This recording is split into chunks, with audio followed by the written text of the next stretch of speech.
বাংলাদেশের আসন্ন জাতীয় সংসদ নির্বাচনে নির্বাচন কমিশনকে কারিগরি সহায়তা দেবে জাতিসংঘ।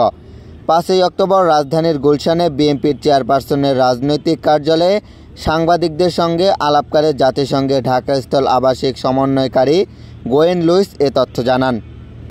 এর আগে বিএনপির মহাসচিব মির্জা ফখরুল ইসলাম আলমগীরের নেতৃত্বে প্রতিনিধি দলের সঙ্গে বৈঠক করেন লুইস।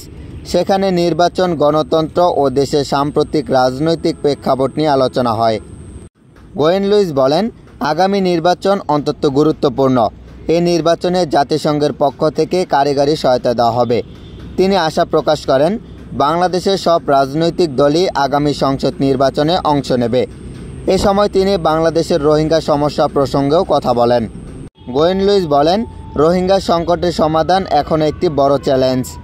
বিএনপির পক্ষ থেকে জানানো হয়, ঢাকাস্থল জাতিসংঘের আবাসিক সমন্বয়কারী হিসেবে গোয়েন লুইসের মেয়াদ শেষ হচ্ছে এবং তিনি শীঘ্রই অন্য দেশে দায়িত্ব নিতে যাচ্ছেন।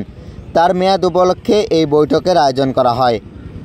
বৈঠক শেষে বিএনপির স্থায়ী কমিটির সদস্য আমির খসরু মাহমুদ চৌধুরী বলেন, বাংলাদেশের বর্তমান প্রেক্ষাপট, নির্বাচন ও গণতান্ত্রিক ভবিষ্যৎ নিয়ে আমরা দীর্ঘ আলোচনা করেছি।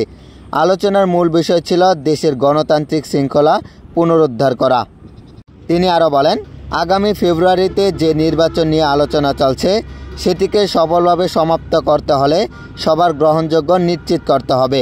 জনগণের সবচেয়ে বড় চাহিদা এখন একটি গ্রহণযোগ্য নির্বাচন। আমির খসরু জানান, বৈঠকে রোহিঙ্গা প্রত্যাবর্তন ও মানবিক পরিস্থিতি নিয়েও বিস্তারিত আলোচনা হয়।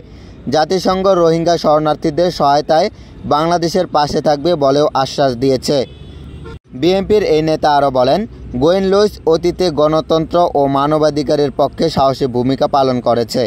আমরা তার অবদানকে স্বীকৃতি জানাই। জাতিসংঘের চার্টার অনুযায়ী তিনি গণতান্ত্রিক ও সাংবিধানিক অধিকারের পক্ষে কাজ করেছেন।